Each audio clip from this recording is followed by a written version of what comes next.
প্রিয় ভিউয়ার্স, আমাদের জিজ্ঞাসা মন প্রতিনিয়ত পৃথিবীতে ঘটে চলা অতি প্রাকৃত বিষয়গুলোর রহস্য খুঁজে চলে। কখনো কখনো এগুলোর সঠিক উত্তর বা ব্যাখ্যা রয়ে যায় প্রশ্নবিদ্ধ।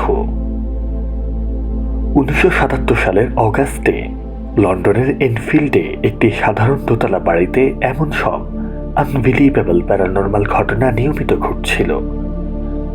বাড়ির ভেতরে হঠাৎ হঠাৎ অদ্ভুত আওয়াজ আসে বা হঠাৎ হঠাৎ শব্দ করে নড়ে উঠে দেওয়াল। কখনো কখনো টেবিল চেয়ার নিজে নিজে অবস্থান পরিবর্তন করে। বাচ্চাদের বিছানা মাঝরাতে কেঁপে ওঠে। আর কোনো অদৃশ্য শক্তি তাদের নিয়ন্ত্রণ করে। বিষয়গুলো নিশ্চয়ই অবিশ্বাস্য মনে হচ্ছে। ঘটনাটি এতটাই ভয়ঙ্কর প্রভাব ফেলেছিল যে ব্রিটিশ পুলিশ, সাংবাদিক, এমনকি প্যারানর্মাল ইনভেস্টিগেটররা পর্যন্ত গিয়ে দাঁড়িয়েছিলেন সেই বাড়ির দরজায়। আর এভাবেই জন্ম নেয় ইতিহাসের সবচেয়ে আলোচিত ভৌতিক কেসগুলোর একটি, দ্য এনফিল্ড পোল্টারগেইস্ট। আজকের ভিডিওতে আমরা বিশ্লেষণ করব সেই বাড়িতে আসলে কি ঘটেছিল।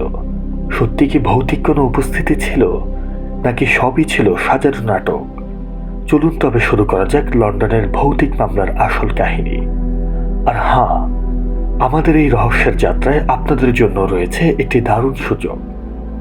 আর আমাদের প্রতিটি ভিডিওতে একজন ভাগ্যবান বিজয়ী পাবেন একটি 128 GB ফ্যান ড্রাইভ। কিভাবে জিতবেন? ভিডিওর মাঝে আমি একটি প্রশ্ন করব। প্রশ্নের সঠিক উত্তরটি কমেন্ট বক্সে লিখে জানাতে হবে। প্রতি পর্বে কমেন্ট থেকে র্যান্ডমলি একজনকে বেছে নেওয়া হবে বিজয়ী হিসাবে।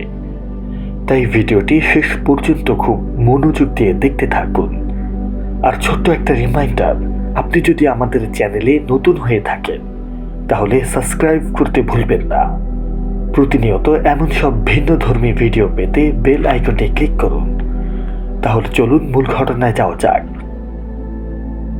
লন্ডনের এনফিল্ডে 284 নম্বর স্ট্রিটের এক সাধারণ বাড়িতে একজন সিঙ্গেল মাদার পেগি হডসন, তার 4 সন্তান, 13 বছর বয়সী কিশোরী মার্গারেট, 11 বছর বয়সী কিশোরী জ্যানেট, 10 বছর বয়সী জনি ও 7 বছরের বিলিকে নিয়ে বসবাস করতেন। 1977 সালের অগাস্ট মাসের মাঝামাঝি রাতে প্রতিদিনের মতো ছোট জ্যানেট এবং জনি তাদের বিছানায় ঘুমাচ্ছিল। হঠাৎ তারা শুনতে পায় দেয়ালে ঠক ঠক আওয়াজ হচ্ছে।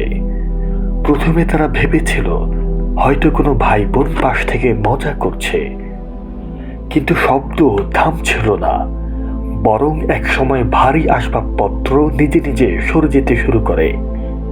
তারা এটা দেখে বেশ ভয় পেয়ে যায় এবং ভীত সন্ত্রস্ত জ্যানেট দৌড়ে গিয়ে তার মাকে ডাক দেয়।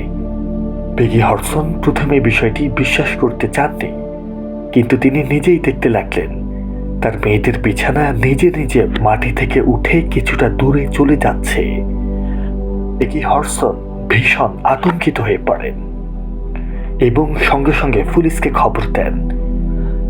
31 অগাস্ট খবর পেয়ে দুজন অফিসার এসে বাড়ি তল্লাশি করতে থাকেন। প্রথমে তারা অস্বাভাবিক তেমন কিছুই খুঁজে পাননি, কিন্তু হঠাৎ পুলিশ অফিসার ক্যারোলিন হিপস দেখলেন ড্রয়িং রুমের ভারী চেয়ারটা হঠাৎ নিচ থেকে গড়িয়ে পাশের দেয়ালের দিকে কয়েক ফুট সরে গেল। তিনি স্বীকার করেন যে জীবনে প্রথমবার এমন অদ্ভুত ঘটনা প্রত্যক্ষ করলেন। পরবর্তীতে তিনি তার রিপোর্টে লিখেছিলেন, আমি চেয়ারটিকে নিজের চোখে সরতে দেখেছি এবং এর কোনো মানবিক ব্যাখ্যা খুঁজে পাইনি। এই রিপোর্টের পর এনফিল্ডের ঘটনাটি মিডিয়ার নজরে আসে এবং সবাই বিষয়টি নিয়ে নড়ে চড়ে বসে।